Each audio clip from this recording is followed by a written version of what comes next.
Quando Jesus diz, e aquele que desposa a mulher de outro, que outro despediu, também comete adultério. Ele não está condenando a mulher a ficar só?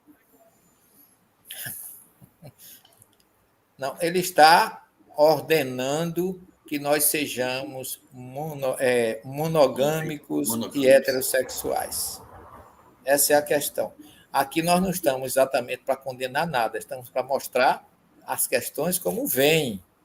Porque quando Jesus foi testado, quando ele foi provado, quando os saduceus foram falar para ele e os fariseus, Moisés não ordenou que desse carta de divórcio. Jesus disse, Moisés não ordenou, ele permitiu, e por causa da dureza dos vossos corações. Porque no princípio não era assim.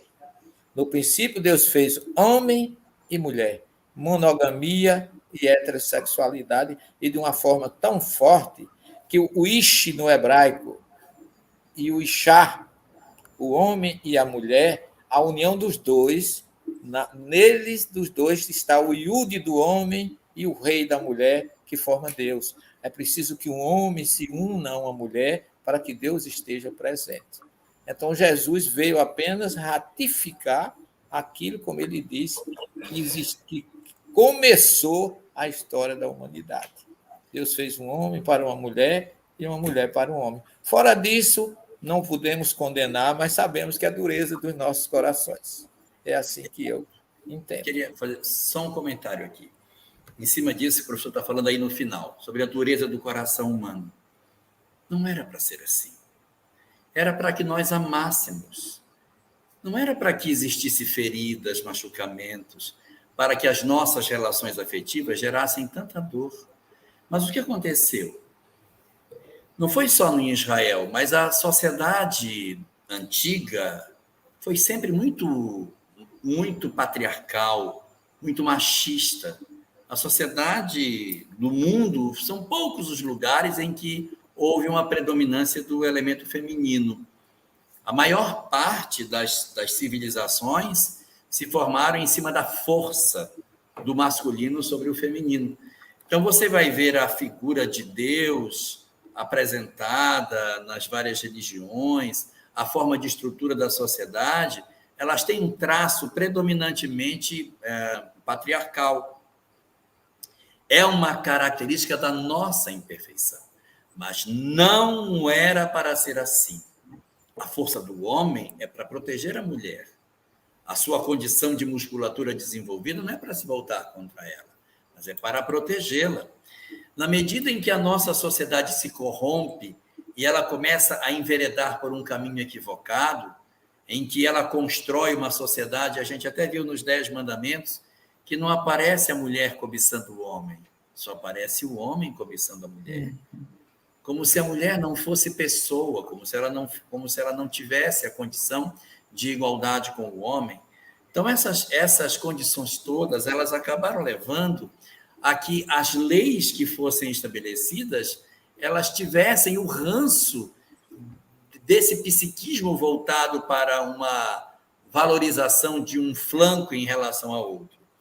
Então, quando aparece essa discussão, a gente precisa voltar e fazer uma análise epistemológica, ou seja, voltar para o tempo e entender o sentido que as palavras tinham e como é que a sociedade se organizava.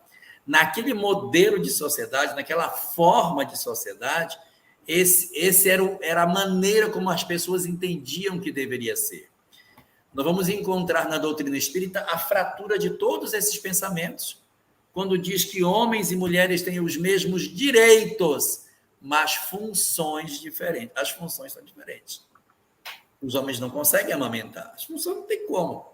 A função é a função. O homem não vai poder gerar. A função é diferente. Mas os direitos, a condição de nós nos vermos como iguais, isso tem que se prevalecer. E quando se faz isso no século XIX, ainda que seja na França, tão progressista do século XIX, ainda é um escândalo apresentar a mulher igual ao homem numa sociedade em que a mulher não votava, em que a mulher não podia... Aqui no Brasil, durante muito tempo, a mulher não podia abrir conta no banco, só se o marido permitisse. Mulher só foi votar no governo Vargas. Então, nós tivemos uma série de ecos de todas essas questões dentro da sociedade brasileira. Hoje, não. Hoje, essas diferenças elas estão caindo. Então, a gente tem que ter uma leitura epistemológica para saber como é que se construía essa sociedade do passado, para que a gente não queira trazer do ontem para o hoje as questões que estão lá atrás. Senão, a gente vai ter que trazer um monte de coisa junto. Sobre corte de cabelo, que a mulher, olha, a Denise aí tem um corte de cabelo curto, não pode. Ela tem que ter o cabelo comprido. O Álvaro aí com esse cabelo, eu não posso, eu estou tranquilo, porque não estou descumprindo a regra. Mas o cabelinho tem que ser do homem. Eu também estou tranquilo com o meu, Álvaro.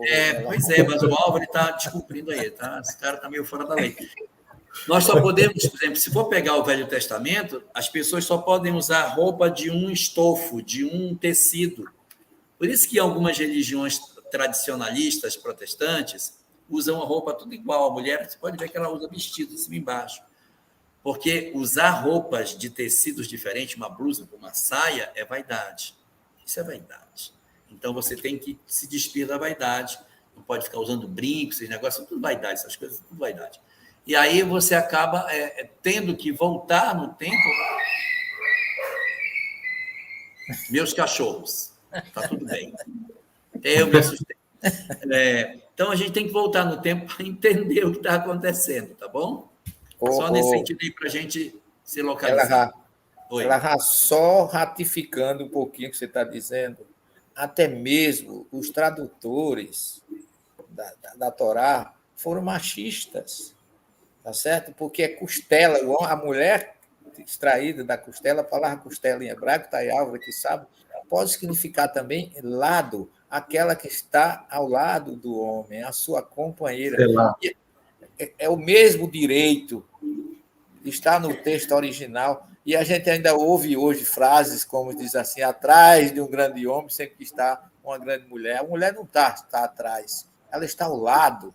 Ela foi criada ao lado para ser companheira, para colaborar e vice-versa, como você disse, o homem, por ser mais forte, mais conquistador, ele não tem que diminuir a mulher e se sentir superior. Ele tem que protegê-la, porque a igualdade é espiritual, não é física. Perante Deus, nós temos a mesma genética. O que muda é o sexo, mas isso é mínimo diante do espírito, porque o espírito do homem, que hoje é homem, já foi mulher no passado e vice-versa. Então, nós estamos falando aqui de identidade espiritual, não é material, nem superioridade patriarcal, nem superioridade machista. Mas você observa que até na genealogia a mulher não aparece.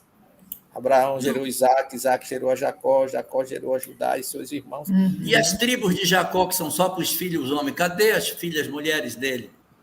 Lia, Raquel, né? Tanta. Ele teve Diná. Esposa. Mas as filhas, mulheres, não aparecem. Dina, né? Que era. Filha dele, Diná. A filha dele, com Lia.